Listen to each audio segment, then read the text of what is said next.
And it's my great pleasure to welcome Trita Parsi to CIPS and to the university today. He's the president, founder of the National Iranian American Council in Washington, D.C., and he's the author of 2 books, which I'll briefly describe in a moment. A bit of biographical background. Trita was born in Iran, but moved with his family at the age of 4 to Sweden in order to escape political repression. His father had been an outspoken academic and non-Muslim who was jailed by the Shah and then by the Ayatollah. Trita moved to the United States as an adult. He studied foreign policy at Johns Hopkins School for Advanced International Studies in Washington. I think he did previous undergraduate and graduate work in Sweden. He received his PhD from CIPS in Washington. And he also spent time working on Capitol Hill and in the United Nations. Both of his books are published by Yale University Press. The first, titled Treacherous Alliance, The Secret Dealings of Iran, Israel, and the United States, based on his dissertation, was published in 2007, and it received the Silver Medal from the Council on Foreign Relations in their Arthur Ross Book Award. It also earned him the 2010 Grawemeyer Award for Ideas Improving World Order. His second book, which is hot off the press, my hands are being singed as I hold this book right here, is called A Single Roll of the Dice. It reconstructs the diplomacy between the United States and Iran, basically from the beginning of the Bush administration up till about a year ago, I think. And the title of the book is also the title of today's talk, A Single Roll of the Dice, Obama's Diplomacy with Iran. So it's a great pleasure to have him here today. Thank you so much for coming up from Washington for this event, and please join me in welcoming Trita Parsi.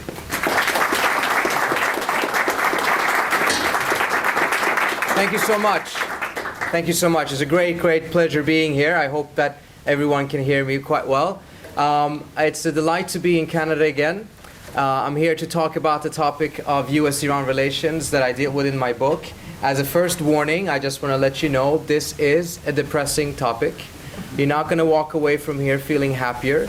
If you're already suffering from depression, feel free to leave now, because I don't want to be responsible for what this can do to you.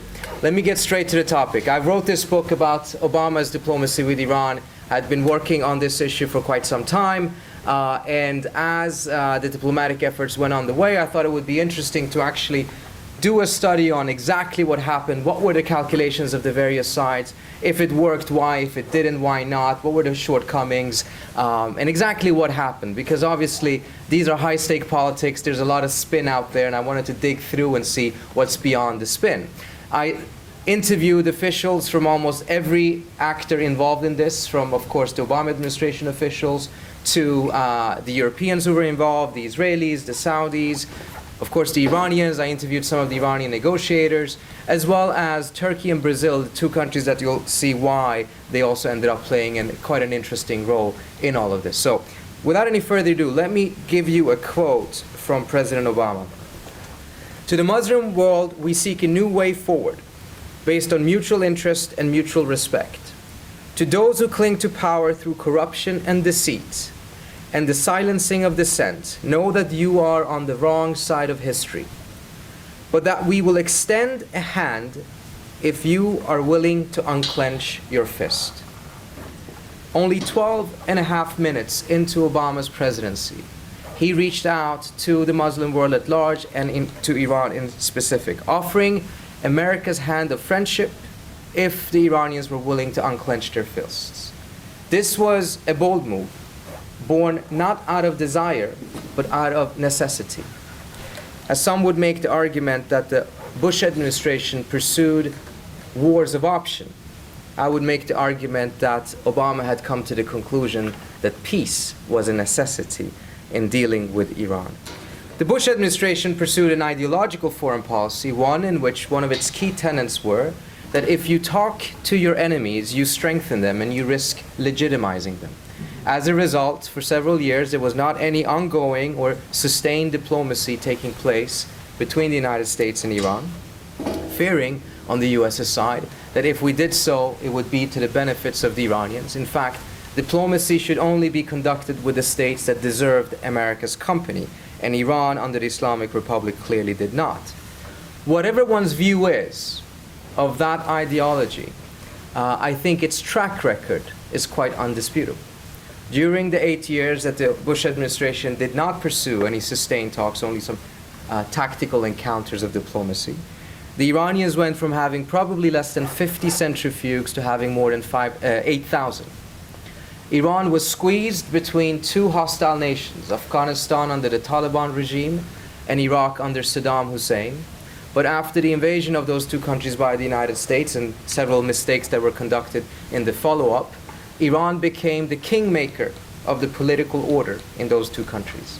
It expanded its influence throughout the region, and it expanded its soft power on the Arab streets by taking a very visible position against an increasingly unpopular America at that time.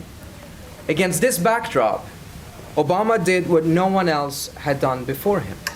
During the 2008 elections, in the primaries, he turns to the Iranian issue and he makes diplomacy with America's foes a central part of his foreign policy platform.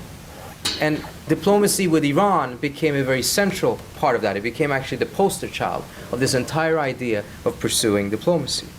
What under normal circumstances would have been political suicide became a winning card in that election because of the American population's general rejection of the Bush foreign policy and its underlying philosophy. But time was short. The opening in the American political landscape that Obama sought to take advantage of was limited. The administration calculated that it probably only would have about a year to pursue this. After that, the landscape would go back to its normal circumstances, one in which any type of opening to American foes would be viewed as quite negative domestically in the United States. Moreover, the Iranian nuclear program was progressing. The Iranians were amassing low-enriched uranium. You need about 1,200 kilos of low-enriched uranium theoretically to be able to build one bomb if you do it perfectly. And the Iranians were approaching that number. And this was the nuclear clock that was ticking louder and louder. At the same time, there was also a lot of skepticism of Obama's idea of pursuing diplomacy among some of America's closest friends. There was skepticism in Saudi Arabia and Israel, two states that feared that if there was a negotiation and if it was successful, the outcome would be one in which the Iranians would have some level of enrichment on its soil, and that would violate the Saudi and the Israeli red line. It would create a new circumstance. The balance of power in the region would shift. And fundamentally, on the Israeli side, the fear that Israel would feel abandoned, that US-Iran tensions would reduce, but there wouldn't be a corresponding reduction in Israeli-Iranian tensions. And as a result, Israel would be facing a hostile Iran more alone than it currently is.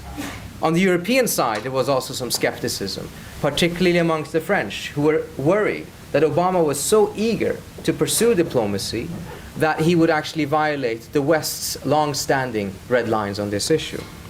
And of course, hanging over Obama's head throughout this was the fear that potentially the Israelis would take preemptive military action, which would lead to quite disastrous consequences, something that the US military, both during the Bush administration's last years as well as under this administration, view as a significant negative and have been on the record quite publicly opposing.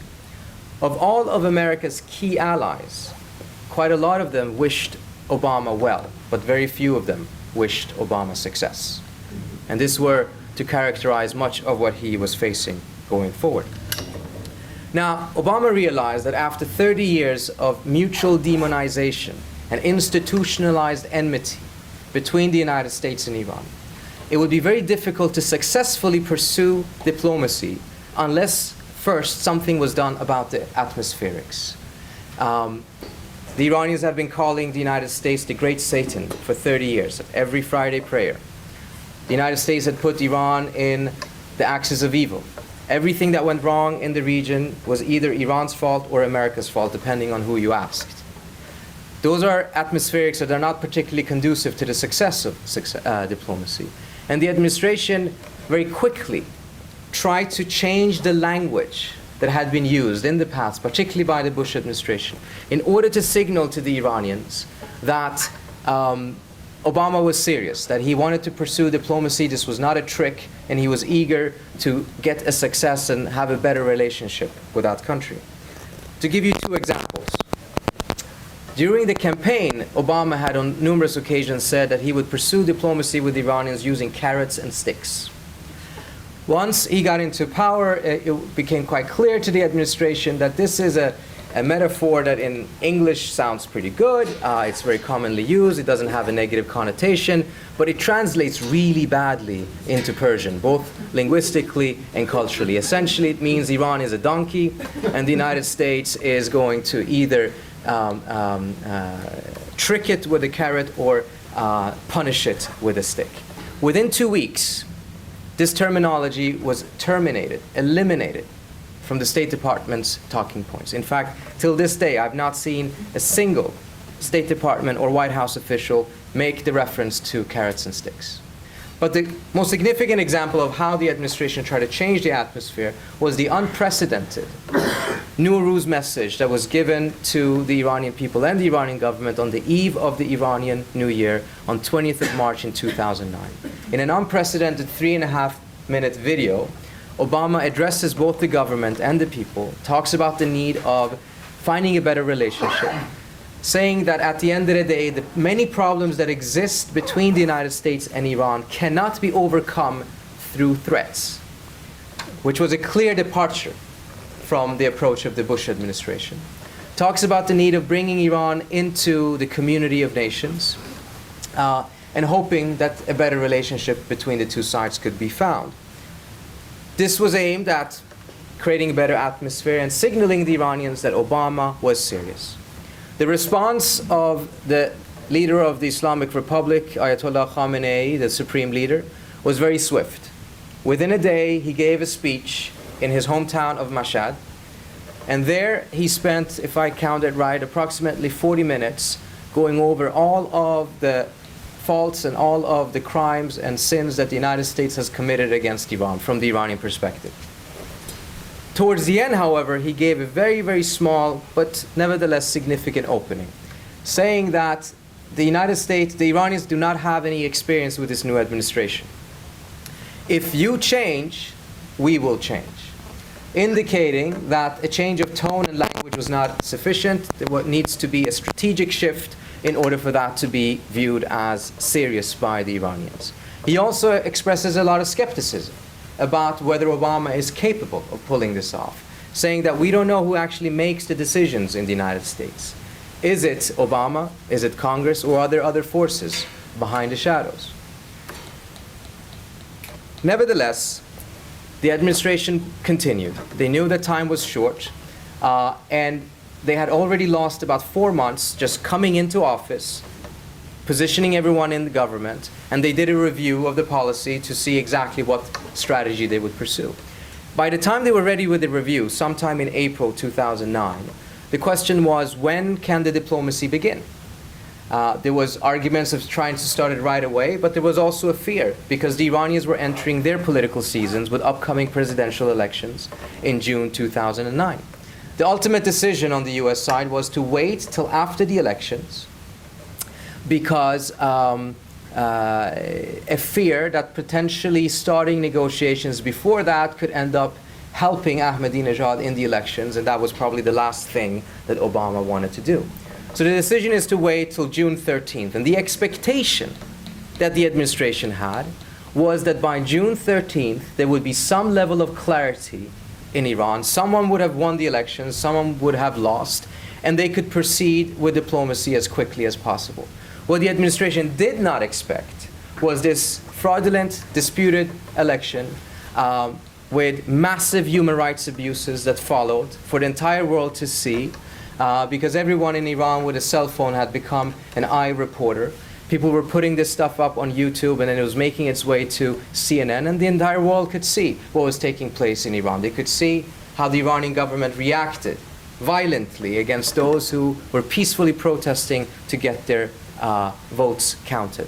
And I'm not going to go into details as to whether this was or was not a fraudulent election. I think this is one of those debates that probably never will end until 100 years from now, when no one lives any longer that actually was there, because the passions are so high. But just give a couple of examples.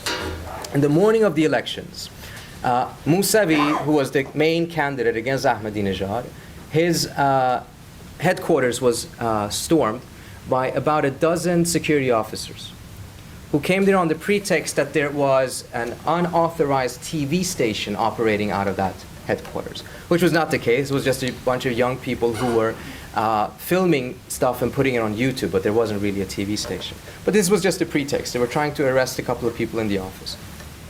It didn't succeed because the volunteers at the headquarters actually wrestled down the security officers, tied them up, and locked them in the basement.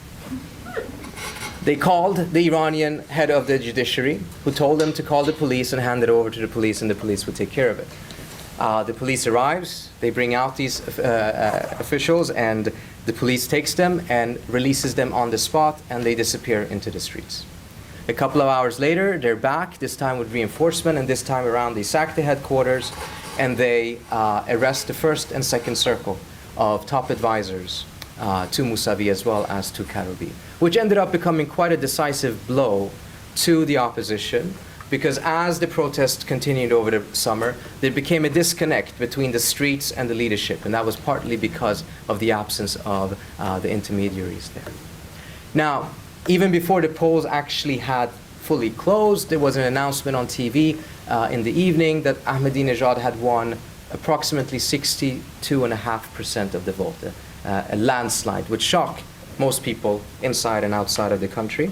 I don't know how efficient they are in counting votes in Iran. I know they're probably better than Florida.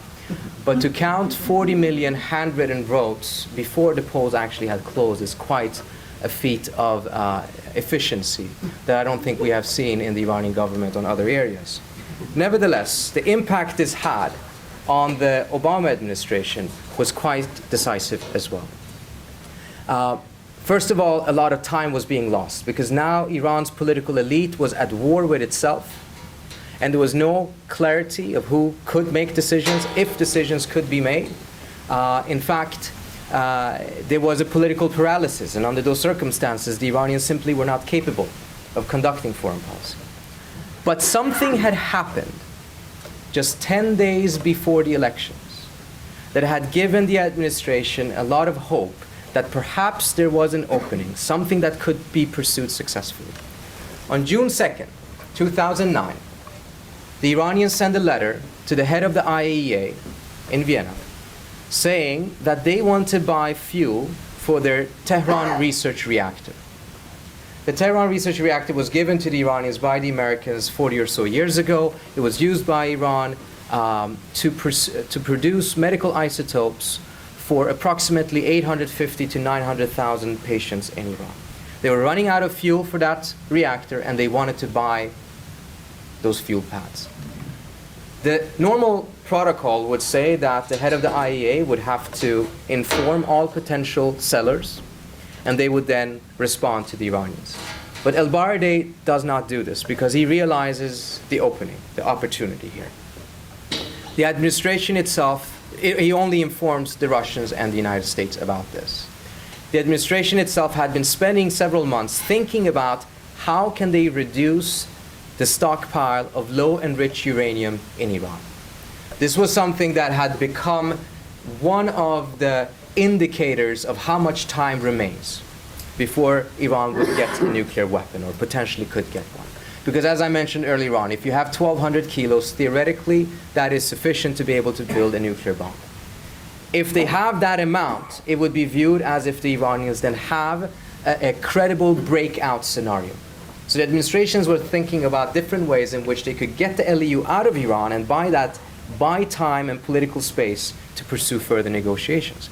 Now, however, without having to convince the Iranians, an opening was there, because the Iranians themselves wanted to buy fuel pads. You could then take the Iranian LEU and turn it into the fuel pads, give it back to the Iranians, and that way the West would get what it wanted, which was to reduce the LEU count, and the Iranians would get what they wanted, which was to get fuel pads for their reactor. So the administration saw this unprecedented opening, and now the question was, when could talks actually begin? And they waited, and towards September, it became clear that there was no clarity as to when the Iranians really would be ready. There was no clarity of any particular indication that would say, now the political infighting in Iran is over. And because the clock was ticking and the administration felt that it probably didn't have more than till December to try to do something, the decision was to take a risk, pursue negotiations, even though there was a lot of hesitation and a lot of fears that the Iranians simply were not ready to negotiate because of the political paralysis at home. But a message is sent to them in September, calling for talks to begin on October 1st. Lo and behold, the Iranians show up, and there's a first session, unprecedented, between the United States, the P5+1, and the Iranians, in which for the first time, the US is an active participant in the talks. In the previous talks, the US was not there, or in one instance, the US was there. Secretary Burns, Undersecretary Burns, was present in the room with the instructions that he had no permission to speak. But now the US was an active participant. At that meeting, a proposal, or the idea, the concept of the idea is presented to the Iranians about a fuel swap. Significant details were not being provided, just a concept. The Iranians accept the principle, and they accept the idea that they would permit inspections in another site called Fordow, and that they would agree to meet with the United States and the P5 at a technical level within the next 2 to 3 weeks. The rest of the meeting was actually spent on negotiating the press release that would be issued after the meeting. That actually took more of the time than the substantive talks themselves. 3 weeks later, on October 19th, they meet now in Vienna at the technical level. And here it is the Vienna group. It's not the full P5. It's France, Russia, the United States, the IAEA, and Iran. And here, greater details are being presented. The details are that 1,200 kilos out of Iran's then 1,500 kilos would be taken. Those would be taken to Russia, which would reproduce it to 19.75%, which would then send it to the French, and the French would then produce the fuel pads, and the fuel pads would be given back to Iran within approximately 9 to 12 months. At this moment, the Iranian says, First of all, who invited the French to the party? The French had a very negative relationship with Iran on the nuclear issue. There's an outstanding dispute over Eurodif. The first day of the negotiation was actually spent with the Iranians trying to cut the French out of the deal.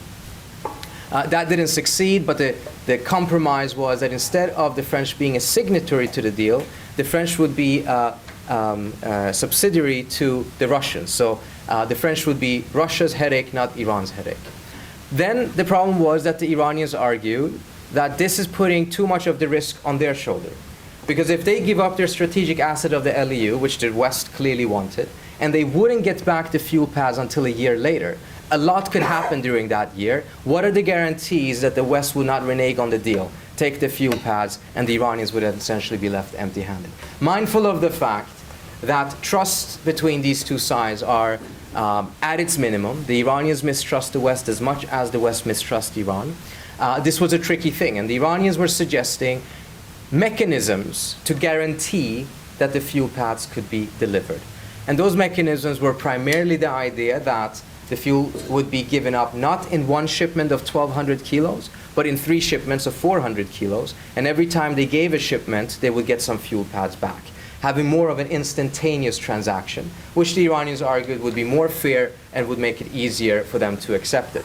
The United States, however, could not accept that for 2 reasons. First of all, these fuel pads are not something you can buy at Kmart. No one has them. This is a reactor that only the Iranians have, so someone would have to produce them. And producing them takes quite some time. There's no stockpile of them. So at a minimum, it would take about 6 to 8 months to actually produce these fuel pads. So any type of instantaneous transaction, the West argued, was not possible.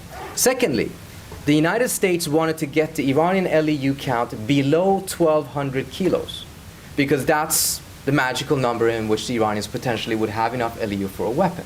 If you divide this up into shipments, even if you get down to 1,100, since the Iranians would continue to produce LEU, they would constantly be very close to 1,200, and the political space and time that the United States were trying to win through this deal would not be achieved. So it wasn't meeting the red line of the United States. At the end of the 3-day talks, it was quite clear that they were heading for a failure. But instead of El-Baradei going out and declaring that, he suggested to the parties that they would have a gentleman's agreement to go out and say that the talks had been constructive. In fact, they were quite cordial throughout this period.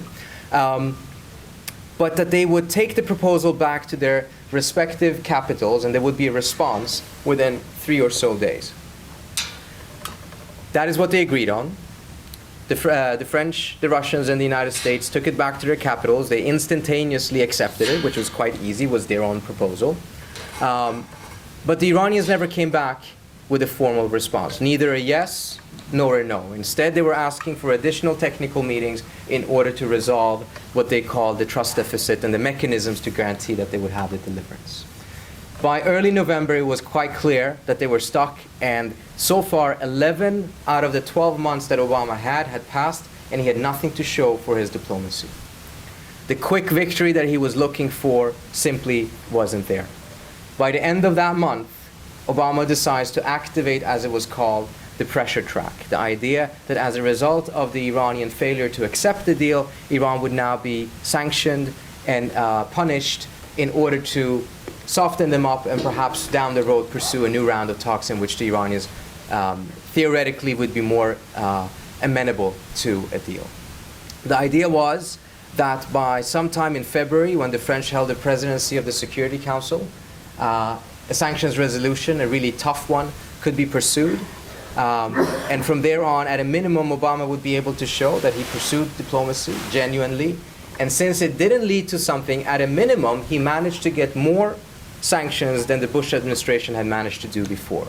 So even though he had taken a risk for diplomacy, being accused of being naive for thinking that you could talk to the Iranians, he would be able to show that, well, I got the sanctions anyway, so probably more so than others did. And as a result, he would not be viewed as weak on this issue domestically. But it didn't work out that easily, because the Russians and the Chinese put up stiff resistance against sanctions for various reasons. And time passes. February goes, there's no sanctions resolution. March goes, there's no sanctions resolution. At the same time, Congress is adding pressure on the administration, arguing that Congress has no problem imposing its own sanctions on the Iranians. The problem is, of course, the U.S. has no trade with Iran, so most of those sanctions would actually not hit Iran as much as they would hit other countries who trade with Iran. Some of those countries are in the Security Council. The administration was making the argument, don't go for any unilateral sanctions. Let us get the Security Council sanctions first, and then later on you can make a deal. This goes on. By April, it's really tense. The administration is under a lot of pressure at home. But then by May, there seems to be some openings. But that last minute, 2 countries from the Security Council decide that they are going to give a severe shot at this themselves. Turkey and Brazil, 2 states up and rising, non-permanent members of the Security Council at the time, decide to embark on a diplomatic mission to try to get the Iranians to agree to the original deal with some changes in order to save the diplomatic track and give it a push so that further negotiations can take place. Both of them had their own reasons for doing this. Turkey, of course, as a neighboring country, was very afraid that sanctions eventually would lead to war, and that's the last thing the Turks wanted to have in their neighborhood. Brazil had its own incentives and reasons for this as well. But bottom line is, they were in the Security Council. They wanted to prove that they're, as rising powers, they can have an impact on international affairs in a positive way, and they give it a shot. On May 16th, President Lula of Brazil arrives in Tehran. A day later, Erdogan of Turkey comes there, and they're having 18-hour marathon negotiations with the Iranians, trying to get them to say yes to a deal that was built on the same benchmarks of the previous deal only 6 months earlier, the previous American deal. After 18 hours of these marathon negotiations, at times quite tense, they have a deal. They get the Iranians to agree to give up 1,200 kilos that would be given up instantaneously, and there would not be any fuel pads given to them until approximately a year later. The difference was the LEU of the Iranians would not be sent to Russia. Instead, it would be sent to Turkey. It would be held in an escrow in Turkey. The Russians would use their own LEU to produce the fuel pads. And if there, during this 1 year period, was any cheating on the Western side, the Iranians could get their LEU back from Turkey, from that escrow account. This was actually a proposal that Obama himself had endorsed in a meeting on April 13th with Lula and Erdogan in Washington, D.C. during the Nuclear Zero Summit. The Turks and the Brazilians were ecstatic. They had managed to achieve a diplomatic breakthrough that others who had tried for years had failed. They had proven themselves, and they were quite excited to report back to Washington that they got the deal. Amorim calls Hillary Clinton about 5 hours later after he's left Tehran. And to his surprise, she tells her, no, this is completely unacceptable. This deal has expired. What the Turks and the Brazilians did not know was that on a Friday before Lula arrived in Iran on Sunday, China and Russia had given their final approval for a UN Security Council resolution. On Tuesday, Secretary Clinton goes to the Senate and declares in a testimony that we are now ready with the UN Security Council sanctions resolution that will be distributed that day at the Council. And that, she said, was the clearest answer we can give to the developments of the past weekend, referring to the negotiations that Turkey and Brazil had conducted. Amorim is stunned. The Turks and the Brazilians are stunned as well. The administration presents the argument, which on a technical basis actually is valid, that facts on the ground had changed. Iran had now not 1,500 kilos of LEU, but actually 2,400 kilos of LEU. You take 1,200 out of that, and they still have 1,200 left.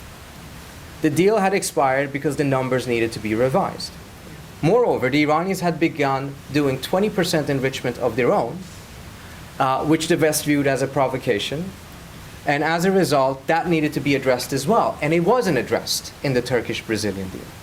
And in fact, a lot of tensions emerged between Turkey and Brazil and the US. In fact, quite personal attacks against President Lula in the US media, saying that he was doing this because of his own megalomania.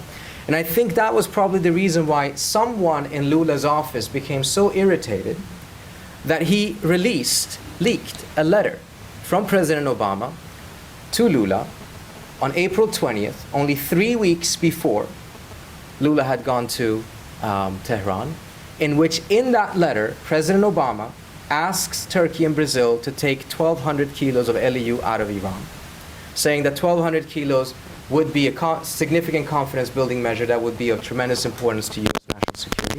And there's no mention of the 20%. This became quite embarrassing for the Obama administration because the argument that the deal was no longer valid because the facts on the ground had changed was not in any way, shape, or form reflected in a letter signed by the President of the United States himself, sent to the Turks and Brazilians only a week after they met on April 13th in Washington, D.C. discussing this. So why did then the United States decide to reject that opening in the Obama administration? It's actually far more complicated and much more difficult than one would think. On the surface of it, of course, it appears correctly that between sanctions and diplomacy, the Obama administration chose the sanctions rather than a diplomatic opening.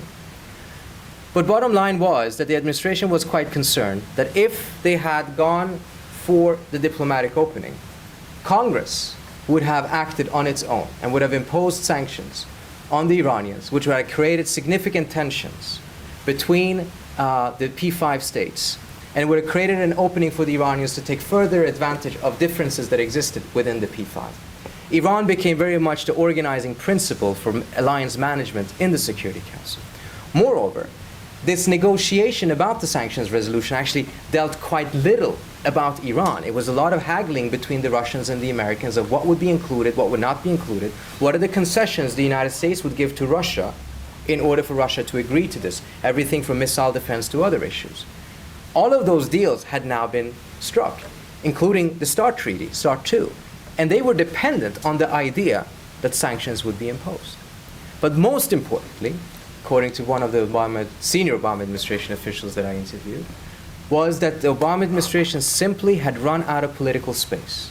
Congress was coming at them as a steamroller, and taking that political risk, taking that political fight only 5 months before congressional elections was not something that the administration felt that they could do. It's ironic because this is actually the history of the US and Iran and dealings between the two sides almost on steroids. They've constantly missed each other.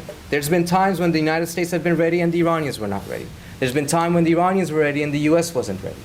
Now, however, when the span of 6 months, you had a situation in which first the US was ready, the Iranians were not, they couldn't come to a decision, mainly because of their domestic political paralysis. And then 6 months later, when the Iranians finally could come to an agreement through the mediation of Turkey and Brazil, the political clock in Washington had ticked in a different direction, and the administration felt that they couldn't say yes. Now, this, in my assessment, is important because at the end of the day, today we are probably closer to a military confrontation than we have been in a very long time. The concerns in the administration that something would happen, particularly that the Israelis would do something, I think are quite real. And I think the tensions that exist between the Likud government and Obama are not a show or not a joke in any way, shape, or form. But this is happening in the absence of a true exhaustion of diplomacy. I think the title of the book, incidentally, A Single Roll of the Dice, is actually a quote from an Obama administration official who said that by the time we managed to finally get to the table in October 1st and get everyone there, our policy had become a gamble on a single roll of the dice.